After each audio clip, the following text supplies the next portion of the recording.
What's up, everybody? I'm Anahola Joe Pahukula, and this is another episode of The Countdown.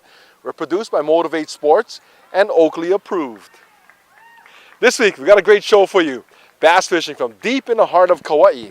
We've also got another edition of Joel's Junk, and we'll show you what goes on under Aloha Stadium, plus some drag racing. But to start things off, D2 football semifinals at Vidina Stadium, Kapa'a versus Damien. Check it out. For 2 straight seasons, the Kapa'a Warriors hosted a Division II semifinal, Lahaina Luna in 2015. This year, Damien of the ILH, who got to the semis with a 40-0 win over Waialua.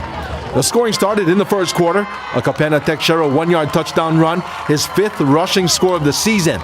With the extra point, 7-zip green and white, and the home crowd was loving it. The Warriors made it 14-0 in the second quarter. Rhino Banasihan a 2-yard score. With 4:55 left in the first half, lightning struck Lihui as Dustin Ramsey-Burdette picked off a Damien pass, getting some blocks, and number 21 goes down the sideline, 79 yards on the pick six, 21-zip Warriors at the break. The second half was a different story as the Marnoks took it to the 3-time KIF champs. The boys from Kalihi got on the scoreboard, a 25-yard touchdown pass, Marcus Falfata Pedrina to James Kapilioha Livingston Lopez, 21-7 Kapa'a in the third. With 9:10 remaining, Damien continued to solve the Kapa'a defense. Shauna Piki hauled in a 13-yard touchdown pass as the Marnoks closed in on the Warriors. But it was this 30-yard run by Kapena Tekshera that sealed the deal for the Warriors as they took the win back to Mailehuna Road and another trip to the D2 finals at Aloha Stadium against Lahaina Luna. Right now, we hear the winning coach of the Kapa'a Warriors, Philip Raposo, as he guided his team to another D2 state final at Aloha Stadium. And Coach, it wasn't easy, huh? Oh, no, we knew it wasn't going to be easy. When we got Damien in our bracket, we was like, oh boy, you know. But the great thing is we got him here. We don't want to play them in Aloha Stadium, you know what I mean? You know, we talked about it from the beginning of the year that Damien is one of the 3 teams that we talked about from the preseason and sure came through. It was a battle this afternoon. What they do in the second half that confused you guys? I don't think they confused us. They just brought it. You know what I mean? They just outplayed us in the second half, you know. We were tired. I'm pretty sure they were too. I think they weren't ready for that first, initial hit. But once they gathered themselves, they got to the half. You know, they got some momentum going into the half, even though they didn't score. But once they came back, they came as a different team. You know, heading into this year's state championship game at Aloha Stadium, what can you take from what happened last season, the preparation, the pregame, and the game that you can help this team finally bring one home? Well, I think the experience, for one, is going to help us, We've been in some battles. Today is just another big battle for us, I think this year we're going to be a little bit more focused. Last year, I think we were too confident. Maybe not overconfident, but we were confident. We didn't have any fear in us, We went into the championship undefeated. Nobody scored on us, and we're like, But this year we've been battle tested, so I think that's going to help us the most. How's it feel to get back to the state title game? It was really good. Me and my team is going to work hard this whole week, and then hopefully we can get it done. We'll talk about the pick in the first half because I think they went 79 yards. Talk about the whole play. At first, I didn't even know I caught it. I see it in my hand. I was like, oh no! And then we just ended up running down the sideline. I got a couple good blocks from my teammates, and then ended up making it there. Well, right on. Congratulations, man. Thank you. You're one of the big stars of the day. 2 fumble recoveries. First of all, talk about the first fumble, then the second fumble. Well, the first fumble, I was told to blitz, so I did, and then I seen the ball right there. The QB dropped it. I just jumped on it right there. I don't know, I just jumped on it. What about the second fumble? The second fumble, one of the D linemen stripped it out while they were being pushed to the end zone. They see it right there, rolled right to my foot. I picked it up, I just ran, just started running. Hey, get a corn dog and a Arizona green tea. That's $4.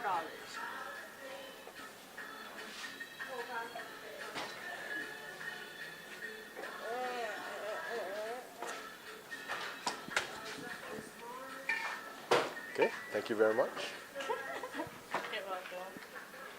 Okay, now let's get back to the show here. Hey, congratulations to the Kapaa Warriors. They're headed to the D2 Finals at Aloha Stadium against Lahaina Luna. We'll have highlights of that game on the next episode of The Countdown. But right now, we'll throw a curveball at you. We've got bass fishing from the interior of Kauai. Oh yeah, baby, that's another one. Now let's get this straight. I love fishing, and I've done it for a long time. I'll do all kinds of fishing, and I do it mostly for the fun, relaxation, exercise, and to hear and feel a fish pull my drag. If I can catch a few to take home and eat, better yet. One of my favorite types of fishing is freshwater.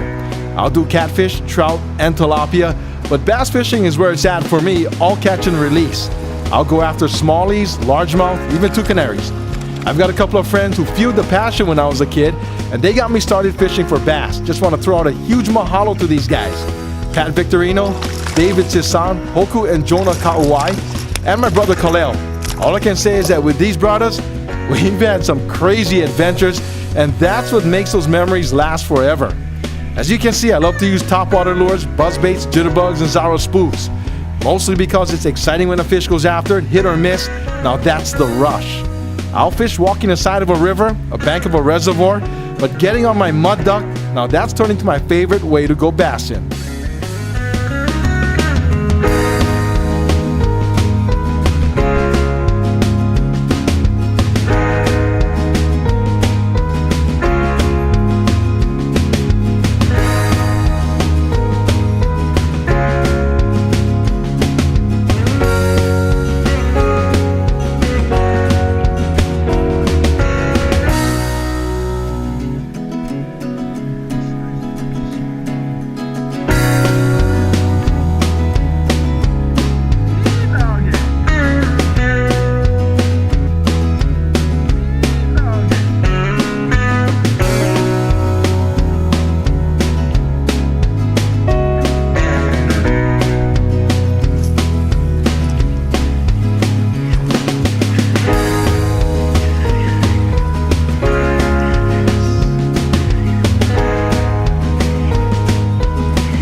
Another big smallmouth.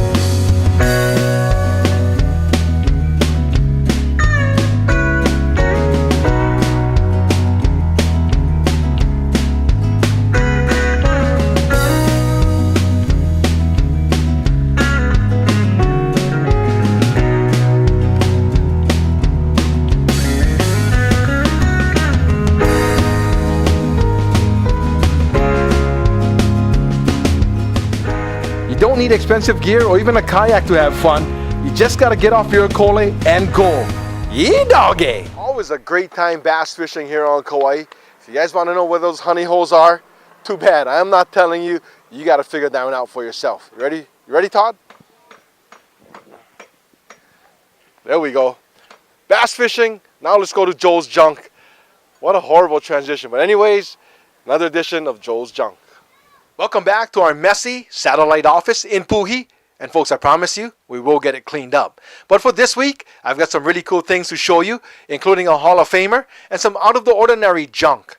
Remember, sports collectibles come in all forms, shapes, and sizes. And this week, I'm going to prove that to you. Now, leading things off, I've got something that's normally free. You can find it at the venue in which that team plays at, or the city or town in which that team plays in. And what I'm talking about are pocket schedules. They normally include ticket information, dates, times, and opponent. As you can see, it's a men's and women's Portland State pocket schedule. Seattle Mariners, that's Felix Hernandez.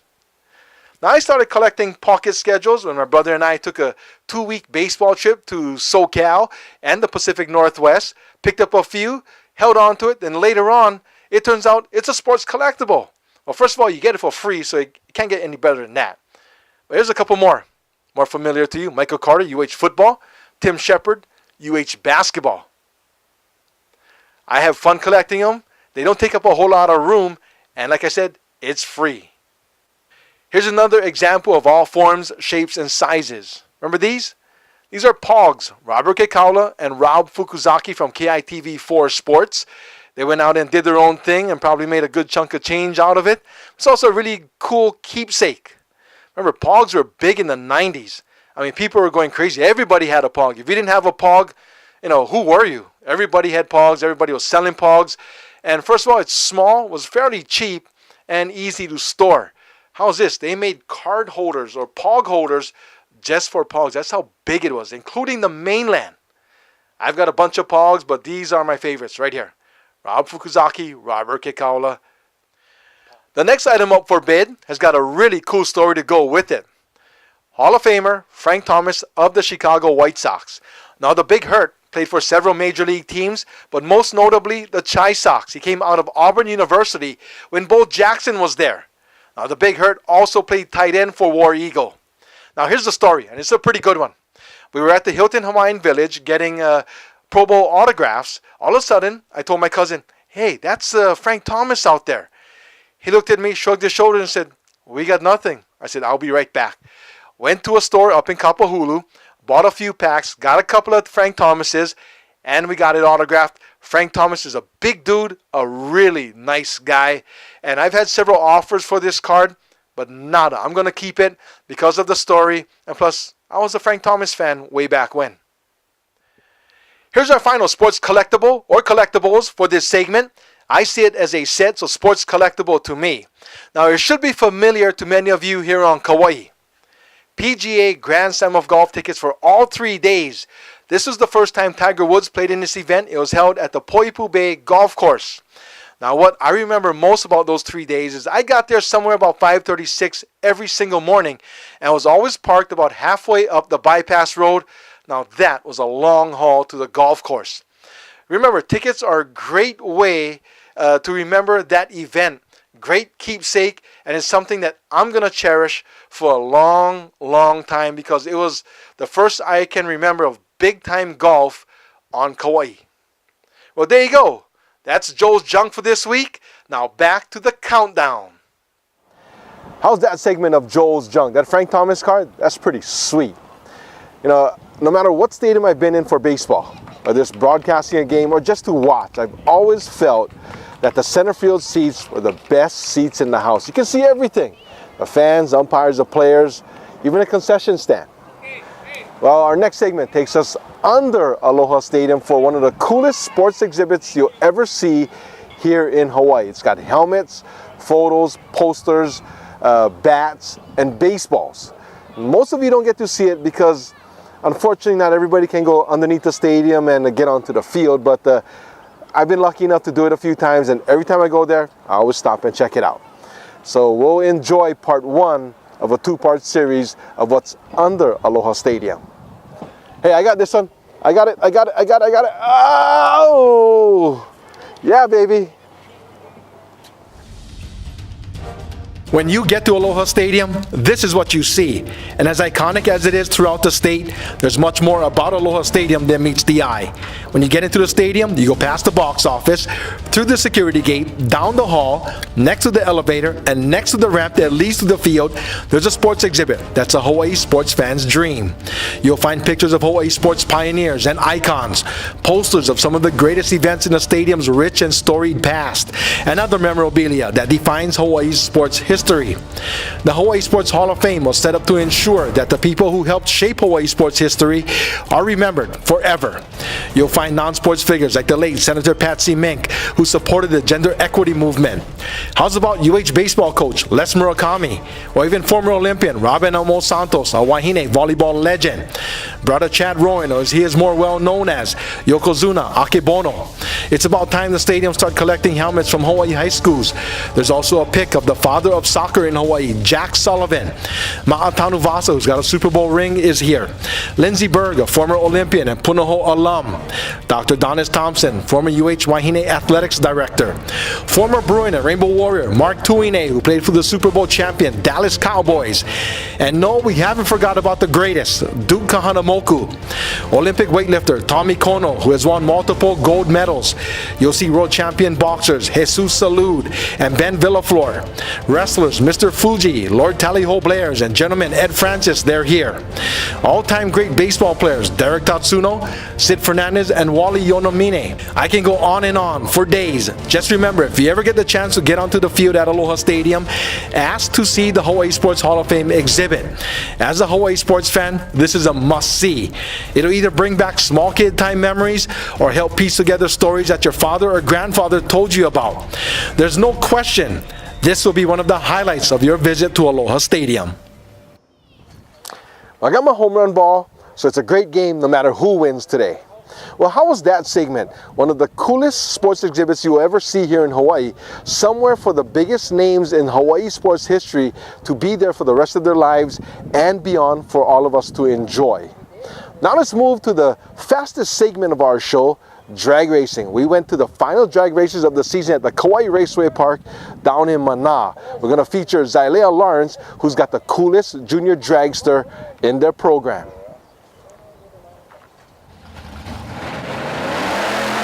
The Countdown crew dropped in at the Kauai Raceway Park in Mana for the final drag races of the season, where the weather was beautiful and perfect for racing. It's always a great time for the drivers, pit crew, and families. Most times they're one and the same. In fact, families make an entire weekend of race day, preparation, wrenching, cooking, and cheerleading. After spending an entire day at the races, it didn't take long to figure out that no matter what's your background, a drag racer is a different breed of person. And as the season comes to a close, let's take this time to recognize the winners of the final races of 2016. In the motorcycle class, it's Matt Kaliohi. Street class goes to Trenton Kamat. Ricky Uemura took the sports compact class. Kevin Suga ripped his way to the Muscle V8 trophy.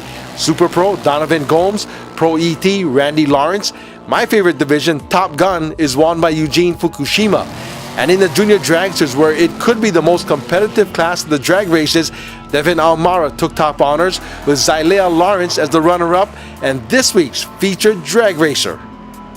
We're here with Zylea, junior drag racer. What's it mean to you to be part of the junior drag program?